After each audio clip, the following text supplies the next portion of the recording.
Disclaimer, I do not own Yu-Gi-Oh! Yu-Gi-Oh! Itself is owned by Konami, and the show is owned by 4Kids. Now, let's get on to see how Joey and Valen start punching each other a lot. So now, Joey meets up with Valen because he wants to beat Valen because he's kind of the reason why Mai's on the Studio Orichalco side anyway, so, with motorcycles, because I guess that's just their thing now, apparently. And how their duel is not going to really be much of a duel, but more like a big punching match with big armored suits, because apparently that's what Yu-Gi-Oh! For these next 4 episodes or so will be.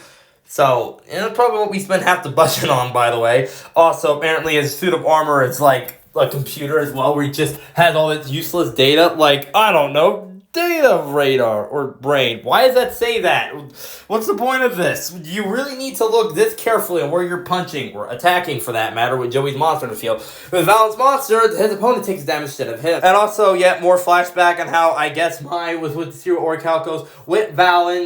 Originally Valen doing this because his orphanage got burned out by a bunch of thugs that he beat, and then he got sent to prison. Darts found him. Now he's doing this because of Mai or something else. He's still doing this because Darts told him to, essentially. So, do the orders, boss. I got it, apparently, is what he's going with. No questions asked, nothing about that. And more flashbacks to Season 1. This time with Mai's new voice, which sounds kind of weird, but it's fine. It's not the biggest loss in the world. We don't see Mai after Season 4 besides one brief flashback in Season 5. So at that point, it's just kind of weird. Kaiba, Yugi, and the gang all meet up in the center of the city because apparently no one has phones or GPS here. But Kaiba does not care, and he's leaving the group because it's Kaiba and he doesn't want to work with Yugi and friends because, I don't know, duelist or something, apparently. And also, apparently, all 3 of the dragon cards work as well as some homing device to find one when the other one's in danger, because apparently Yugi's card just does that now.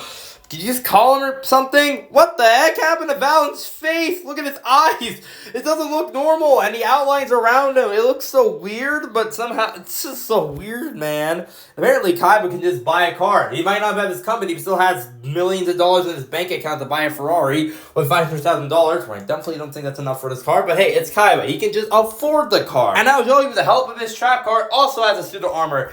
Finally, a big punching match in Yu-Gi-Oh! Something everyone probably always wanted. And then Joey uses his Red Eyes Transmission Ritual Spell card to summon out basically the Red Eyes Ritual monster name that I totally know the name of to put his suit armor. But then after that, Valen loses because the Studio Orichalco is taking his soul with Mai being there. And hey, Valen for the last few seconds not being on the side of evil, but good. Now time for the Mai versus Joey fight, part 3, weird time rematch. I don't know what they call it. They didn't finish the last two. Let's just go with conclusion for the 3rd battle, because that's how it works. But Joey is way too exhausted to do this duel because, he just got finished dueling another duel, so it's going to take a lot out of him. And also, hey, the motorcycles are still beside him. That's pretty neat, too. This duel feels a lot like their 2nd duel earlier in the city and others. So that's fun. Unfortunately, Joey's not able to finish the duel, mostly for the fact that he's just too tired to continue on. So this counts, apparently, as a loss. And the steel takes a soul. It's probably worth $2. Who knows what it's doing. And now Mai will get revenge for Joey by defeating Darts